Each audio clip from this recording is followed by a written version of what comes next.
King Productions presents the BearDown Corner with your host, Sergeant Cornholio. Hey everybody, this is the BearDown Corner. As always, your host, Sergeant Cornholio here.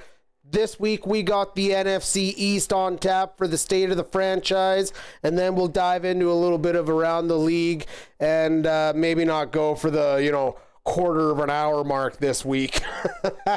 All right, let's dive into it. Super Bowl champion Philadelphia Eagles to start us off with the program this week. Okay, so when it comes down to Philly, really quite simply, they are the team to beat this upcoming season.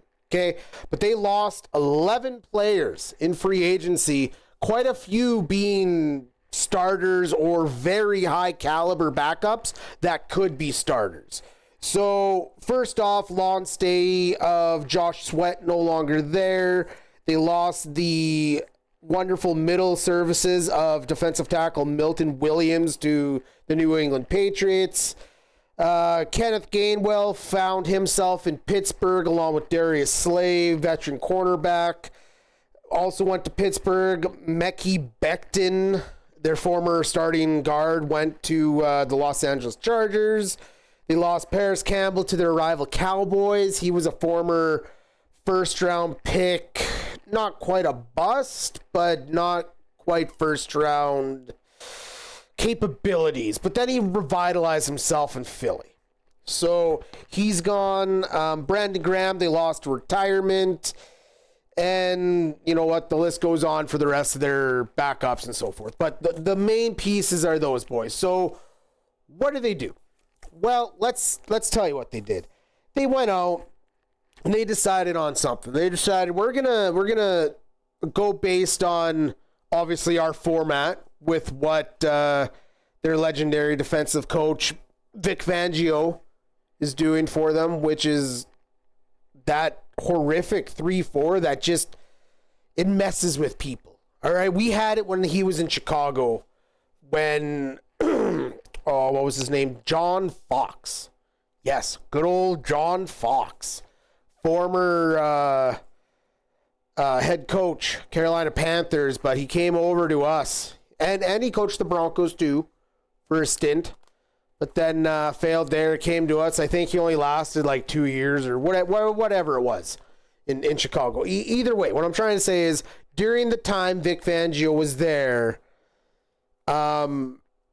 he stayed on after Fox and was a part of the regime for, what the hell was his name now? Oh, former head coach, the Bears. You know what? He just pisses me off so much. I don't even want to talk about him. Mitch Trubisky's head coach. Anyway, needless to say, Vic Fangio, when he had Khalil Mack and the rest of our defensive starters at his helm, that defense was one of the top 10 in the league. And what does he do in Philly? Same goddamn thing. Only difference is their offense is going to be pushing all the way like they have been the last few years. They haven't fell off. You put together the two great defense and offense, you're going to win a Super Bowl.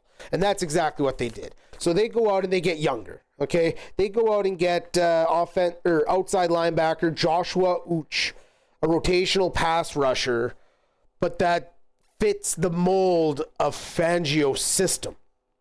Okay? That's the important part, is that he fits the mold of Fangio's system. You can have guys that have all these lauded numbers, sign the big contracts, all that shit. But if you have a system and your guys that you see playing it on other teams, and you can go snatch that guy because you know he's going to fit yours even better because he's dedicated to playing that style. That's what you want. It shouldn't be asking the player to necessarily adapt to the system. In some cases, yes, if he's your superstar, he's a long-term, long-tenured player, yes. But you don't necessarily have to do that. If you have guys that are committed to that system and you know he ain't going, like, honestly, Fangio should just finish out his career in Philly. If he's smart. You don't need another head coach gig. Look at Steve Spagnuolo, all right? The man's been in Kansas City for the last friggin' half a decade plus, and he has multiple Super Bowl rings to prove it. Just stick to your craft sometimes. There's nothing wrong with that. So they go out, get Joshua Vooch. They get Azizi Ulari, I believe is how you pronounce it. He's only 24. He's a starting pass rusher in this league, and they're going to start squeezing the ever-living crap out of these guys because they know that they already have a team. Yeah, we had a little bit of a mini overhaul, but it's just because we had to re-sign some of our own guys, right? They brought back Zach Bond. Man, that is a huge signing. Linebacker, slot. Hell, he'll rush the quarterback if you need, and he's successful at all three levels of the game. Sometimes plays better safety than their safety. So they locked in the key pieces to the fit rather than just we're going to play a 4-3 or a 3-4 or, a three-man corner blitz package. However, it doesn't matter. They're finding pieces to fit the mold. They got themselves a Dory Jackson, former first rounder, I believe, but he's going to be the second corner on each side and slot guy now, right? Because these guys plan on, they'll recoup in free agency on some of these not obscenely, 5-year, $100 million. No, they're going to sign these guys not to the $100 million contract, to the low end, couple year deals. Maybe they sign a guy 4 years, give him a little extra bump money, right? But at the end of the day, they go out and they also trade for Kenyon Green, former starting right guard of the Houston Texans, right? He's only 24. They get A.J. Dillon from the Packers, from the Green Bay Packers.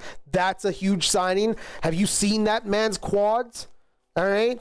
He is a freak. Just as much of a freak as Saquon Barkley and Jalen Hurts. You got the quad squad now in Philly. And you don't think they're going to shove that big bastard behind the tush push? Like, Philly's done everything right that a Super Bowl winning team can this offseason. They had an overhaul of a bunch of guys, whether retirements, free agency, doesn't matter.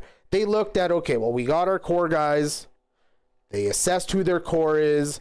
They seen the fit. They brought in who they needed to from last season, who was successful enough in their pedigree to re-signing and then committing that money to. Then they go out and gather that's why you have scouts. And not just draft scouts, but like player scouts amongst all other teams, right? These guys are constantly watching film. They're breaking it all down. They know the system because they are the under tutelage studies of those defensive coordinators, offensive coordinators, head coaches, doesn't matter. Everyone has a peer. And then the knowledge flows downhill, right?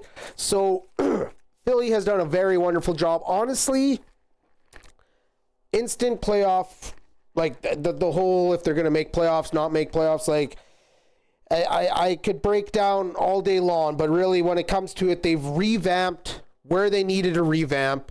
They're going to draft the rest of the positions because I'm pretty sure they are like within the top 10 of most draft picks for teams, I'm pretty sure, if I'm not mistaken, in the last time I checked, or if not, they got a plethora of them. So they're going to just revamp through the draft, which you have to, right? You get a core, you build a core, you know your scheme, you build around the scheme, and everything else you just influx. That's all it needs to be.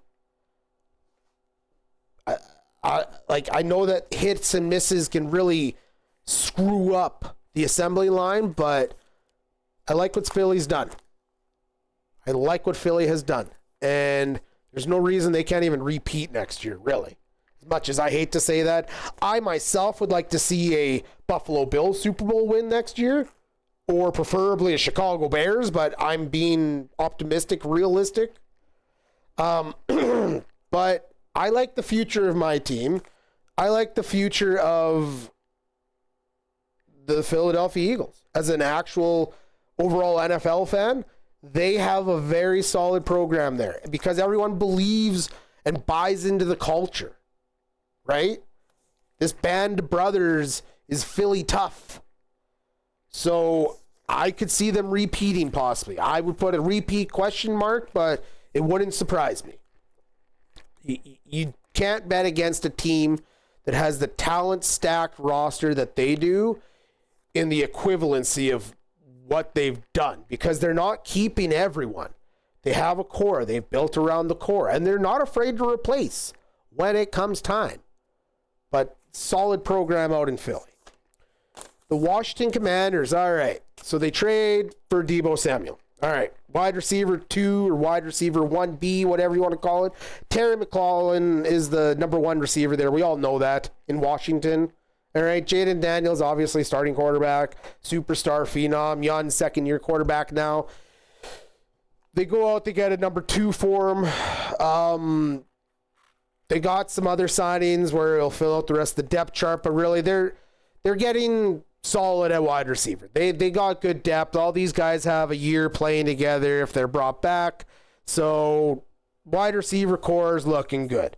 They go out, what do? They protect their quarterback. They get Laramie Tunzel, right? Like, at this point, I would like to compare Laramie Tunzel's career to that of a Trent Williams, who used to play for Washington, nonetheless, okay, when they were actually known as the Redskins, all right? But whether they're the Commanders or they're the Redskins, it doesn't matter. The fact is that is still the same franchise, and Trent Williams went from Washington around his 30s out to San Francisco and continued his all-pro career out there. So Laramie Tunsil has gone from Miami to Houston.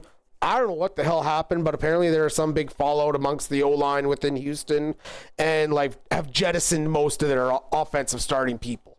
So anyway, they got to figure out their own shit there, but that's the AFC South. We're talking about the NFC East today. So the Commanders got out. They got a great starting tackle, elite starting offensive tackle in Laramie Tunsil. So Jaden Daniels shouldn't have to worry about his blind side, which is even more scary considering that they have a lot of returning pieces. That's what a lot of people forget is, yeah, they might have lost a couple guys. They released Jonathan Allen, their big defensive tackle, but they were more than happy to. They released a guy who they probably could have got a third or a fourth for from any team. They just said, go. We're fine. We believe in our squad. So it's basically if you're either going to get with the program or not. And I feel Washington has, this is our culture. You either like it or go. And that's fine. Because everyone else is buying in.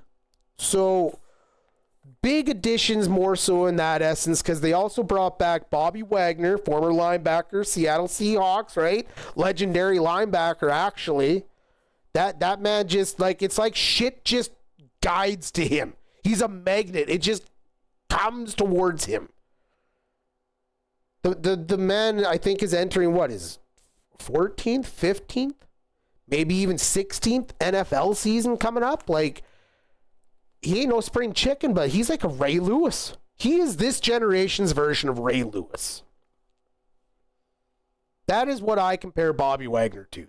The consistency, the football IQ, the possible second Super Bowl ring he could win with the Commanders. I'd put them on the Super Bowl question mark this year. I'm sure Vegas has them listed as a high possibility. They're doing all the right things. Like, they got old reliable Zach Ertz back on a 1-year deal. Why wouldn't you? You're going to come back. Stay with the same team you've already played with last year. All you boys are playoff bound together again, right? Mr. Reliable. He knows how to run his route. He knows where to be. His age is nothing. Ertz is just one of those players that he just prolongs it. And sometimes you get a few more Super Bowl rings out of that. So, yeah. I like the direction of the Washington Commanders and the way they are being driven right now in upper management, for coaching, for everything. They're just making all the right moves that they feel they need to not necessarily blow everything up, but just those few key additions. Nothing big. Just the few key additions that they need, right? Get better protection, get solid receiving, right? Solidify that receiving. It was good last year, but it can be better.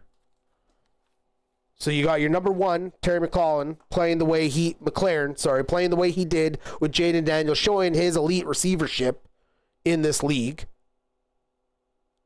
And now you go and solidify the other side of the field. God knows whoever slot is this year, get ready. Your boost numbers are coming, baby. So, yeah. Solid Commanders, playoff bound, possible Super Bowl question mark. We'll see.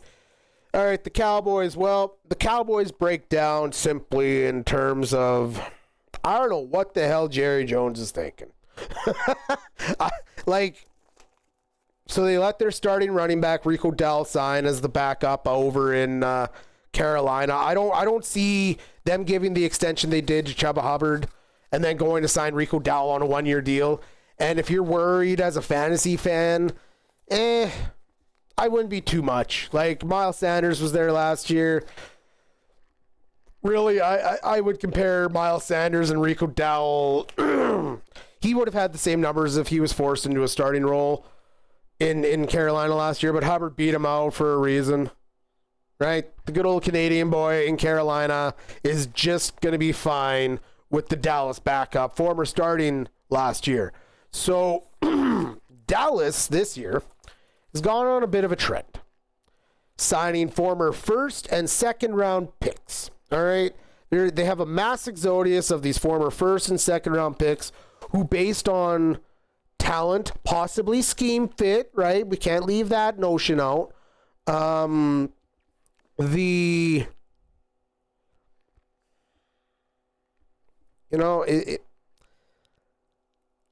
is either doing things a completely different way, which we don't understand.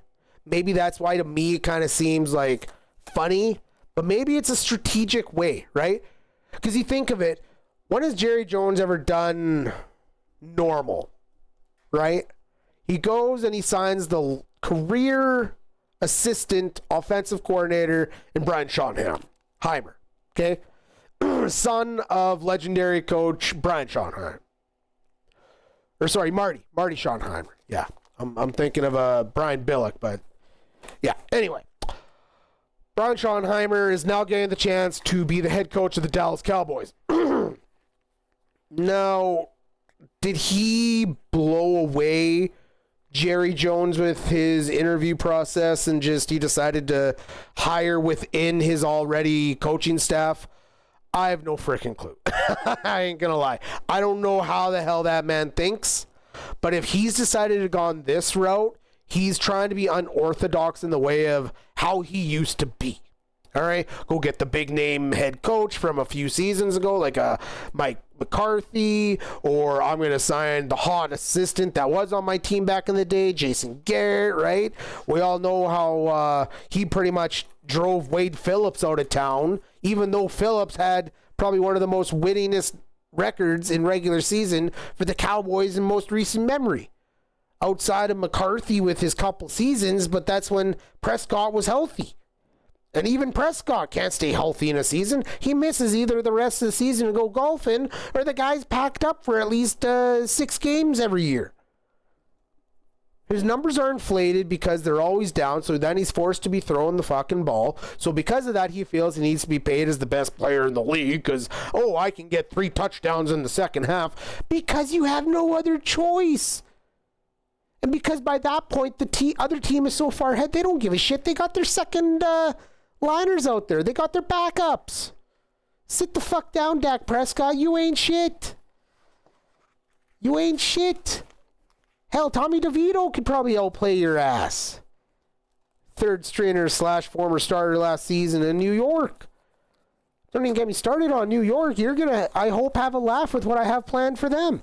But as far as the Cowboys, okay, here's some names. All right, you might recognize a few, you might not.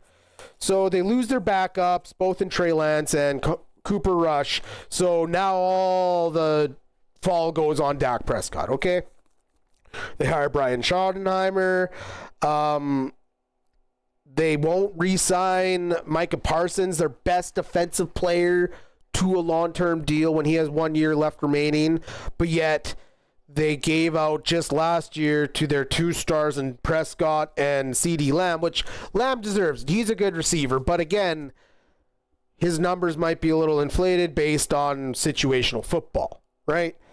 Anyway, they won't do that, but they'll go and they'll sign a bunch of, shore up contracts, right? These are guys that are going to fill out the roster, be given a starting opportunity, because the problem they're having right now, and this is something that I wanted to touch on a little bit, is they're having the Saints syndrome right now, okay? And the Browns are in there too. It's because of bad contracts, eating dead money when you don't fucking have to, and overpaying for shit that you don't have to. And I get sometimes you got to overpay, but Dak Prescott, let walk. Could have drafted a way better guy. But now you're in the syndrome series here, okay? That maybe that it's not necessarily the Saints, because we got multiple teams now, right? The Cowboys are entering that syndrome where cap strap is going to start eating their ass. I don't care how much money you keep moving back and back and back. Eventually, it catches up with you, okay? And because of that, you're now stuck to signing these contracts for former first-round picks, like not bad players either, but just haven't quite lived up to the bill. Dante Fowler, defensive end, pass rusher. Kenneth Murray, right? I believe they actually traded for him from Tennessee. Kyrie Elam, I think they traded a 6th-rounder to the Bills for him, former first-round pick. Now, keep in mind, all these guys are young, right? So there's not to say they couldn't just all, holy shit, boys, here's our second chance. We have let's go fight for our head coach. They want to call him a career assistant. Screw that. He's the head coach of the Dallas Cowboys. Maybe they prove me wrong. And you know what? I like those kinds of stories. I'd like for them to prove me wrong. I just don't see it happening, though.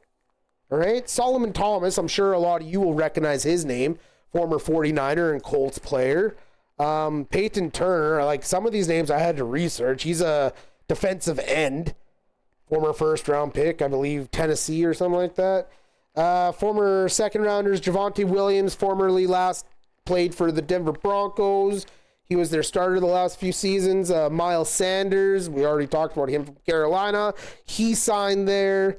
Paris Campbell, Eagles player, right? Wide receiver. So the names they got, they could round up and end up, benefiting as beneficiaries of playing time, basically, right? Because you can't pay everyone. Bad contracts eat up those contracts that could have been given to guys that should still be on the team. And you're entering the syndrome era now. So, I don't know, Dallas. What, does Jerry Jones finally relinquish power? Right? But honestly, at that point, I don't think his sons necessarily value the fact of Jerry Jones wants to win. What? I know everyone wants to win, but he needs to win. He craves wins. Okay? His sons, I think, look at it more just as a business. And unfortunately, that is going to haunt that organization for centuries. Or at least decades, if that is the case. Because sometimes you just, I don't know. There's just a certain level of pedigree that you need going into it. Doesn't matter even if you lack certain knowledge in other spots. The heart of football is where that counts. And I don't think Steven has that in him. Steven Jones, son of Jerry. I think he's just been along for the ride the entire last 30, 40 years that he's been owner of the Cowboys for his father, right? So, I have Cowboy friends, right? I have friends that are Cowboys fans, and the odd time we chat and stuff about it. It just, I know it. I'm a Bears fan, right? We suffered our lack of shit, just as every other NFL fan, right? Before the Chiefs were the toast of the town and Mahomes was the new Brady, right? They weren't always shit hot over the years, right? They didn't start turning that whole franchise around till really Andy Reid finally took the helms and fucking, like they had signed Matt Castle back in the day, right? That failed. Haley was the head coach. Fuck, who's a couple of the other names? I'm sure if I thought long and hard of it, I could probably tell you. But either way, they weren't shit hot. And then Reed came over. Here's the plan. Leave me alone. Let me build my plan. And he did. Then they got the steal of Mahomes in the draft. And it all just went from there. So, Cowboys, I don't think, are making the playoffs. Jerry Jones, I feel, needs to reach outside of family to bring in a proper GM. It's time. And, yeah. Good luck, Cowboys fans. You're always a fun soap opera to talk about. So, moving along, the biggest thing that I enjoyed from the Giants offseason, and they've made some signings for backups, giving guys opportunities to start, because again, the Giants are a hot fucking mess. Let's just put it that way. Like, literally on like 3/4 of my sheet notes, it's just hot mess. So, like, my favorite part is the fact they signed Jameis Winston to a 2-year deal, so we might get to see him play this season, right? So, 2-year, $8 million deal. Russell Wilson and apparently Aaron Rodgers are still in the mix, possibly. Reports say Aaron Rodgers has an offer from them on the table, so we'll see. Either way, they don't want to get caught with their pants down with the whole Daniel Jones situation when they released his ass last season. So they're not going to make the playoffs. Probably going to fire their head coach, most likely their GM. Just too bad. I like Tyrone Tracy, running back, out of there, but at least he'll get playing time, and maybe that team will just say screw it, and somehow some magic will happen. But do I see it being for consistent weeks of we're going to make playoffs? No. They're probably more likely a top 10 pick next season for the draft. So, hot mess. Wild card. No playoffs. New York Giants. That's really the only in-depth we're going to go in on them. There's... I'll probably talk about them if they sign Aaron Rodgers, like the mess that the Jets did last season, but it'll just be for the other New York team. So prepare for that later in the season. All right.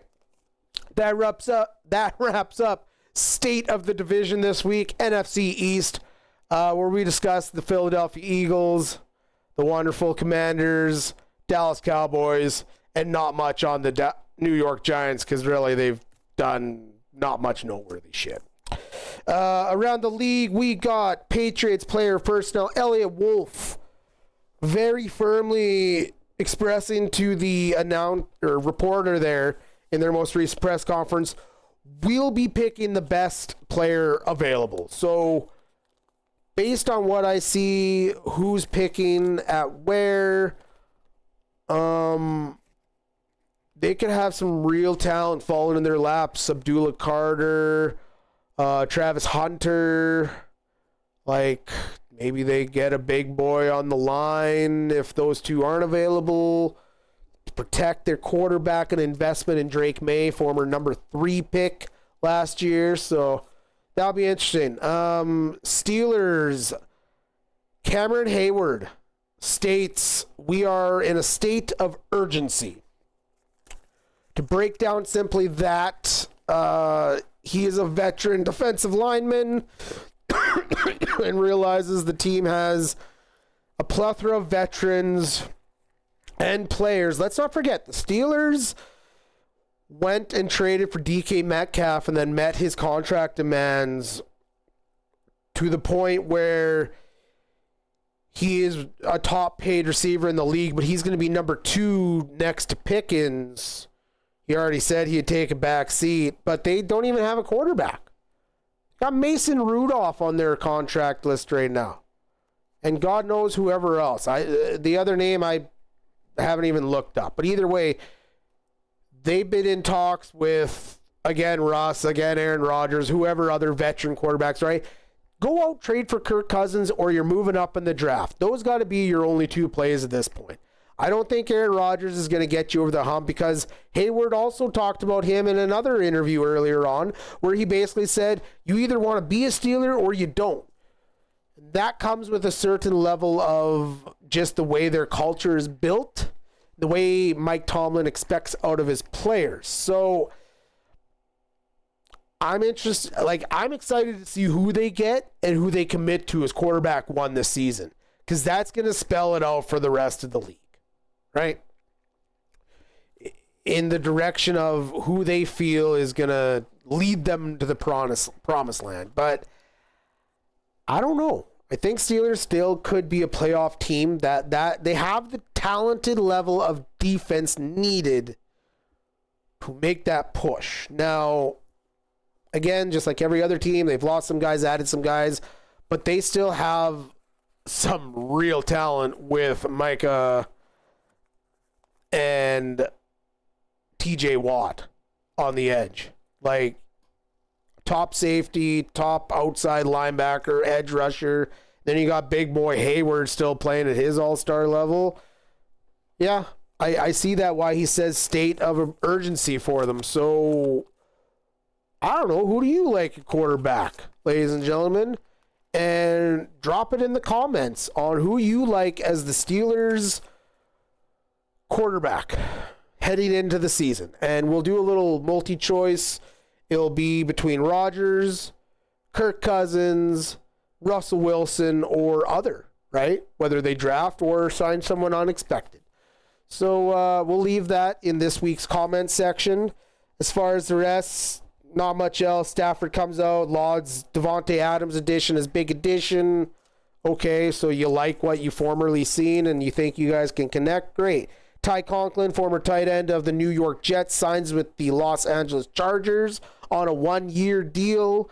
The New Orleans Saints reuniting with Brandon Cooks on a 2-year deal, former Saint. And Hollywood Brown says in his reporter session, I always knew I wanted to be here with the Chiefs, as he signed his 1-year contract a few weeks back. So Hollywood, of course you want to be with the Chiefs. You want to try and win Super Bowl every year, but I think a passing of the gauntlet is starting to shift, and it's not because of the Chiefs being a bad organization. They're still going to be competitive. They'll still be as Super Bowl contenders, but a certain window, I feel, has closed because of the aging of certain parts, and